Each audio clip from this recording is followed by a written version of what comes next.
Hey, Chandler Bolt here, and in this video I want to talk about how to ruthlessly cut the fat in your business to free up more time for you and to free up more time for your employees. So this is kind of a process that I use in a couple different situations. Number one, anytime I have an employee come to me and just say, hey, I'm swamped, we need to hire someone else, or I'm up to my eyeballs in work, or I'm just like burnt out, right? I'm gonna use this process for that. I will do it when I'm going into a business to flip it, right? So if I'm trying to turn around a business, or some of the work that we do in my other company that's not self-publishing school, where we implement systems in 7- and 8-figure businesses so that they can become more profitable. So think of it kind of like an outsourced COO. This is one of the first things we do to operationalize and increase efficiency is to examine this question, what can I stop doing? Right? And really there's the fundamental kind of a layer below this, which is a start, stop, keep.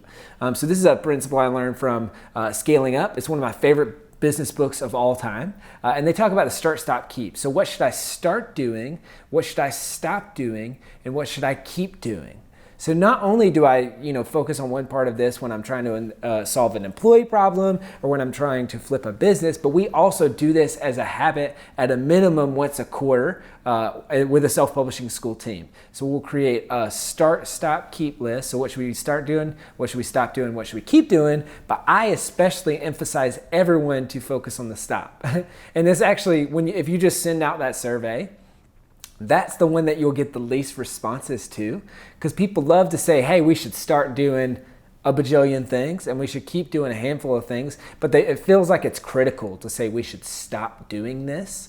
So I actually say you got to have a minimum of 5 things on your stop doing list. And I don't care if you have any on the others, because I know that when we get together for a quarterly offsite or anything like that, we're going to plan plenty of things that can fill in the gaps. And there are going to be plenty of to-do items that are kind of come from this, but there's not going to be any space if we don't first create a stop doing list. Now, especially as this is applicable to an employee, if they're up to their eyeballs in work or they're over, they're stressed, stuff like that, I say list out all the things that you want to stop doing or that you don't like doing.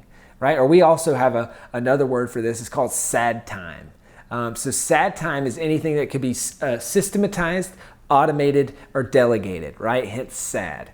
So we have our employees mark that time, and if it can be systematized, automated, delegated, or eliminated, then we do any one of those things. But first, I want to see if we can eliminate it. So I have the employee come back to me with everything that they want to stop doing, with the expectation that, hey, of course, I'm not going to be able to eliminate everything on this list, but at least knowing this list, they'll be aware and I'll be aware. And so some of the things I'll say, all right, cool, you're still doing this? Like, we're going to stop doing this forever. Some of it's, hey, maybe we can cut this. This is less important than the things that I need to add to your plate, or the responsibilities that have recently been added to you. And some of it, I'll do what we call the puppy dog close, which is we'll temporarily take it away. Right?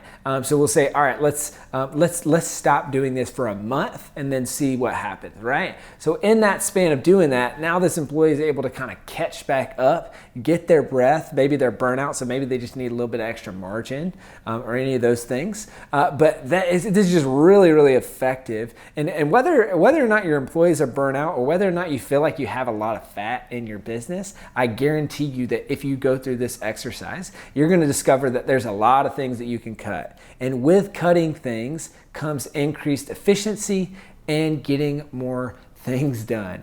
So what I encourage you to kind of ask yourself, and also if you have employees or teammates or things like that, or people that you manage, ask them is, what am I currently doing that I could or should stop doing?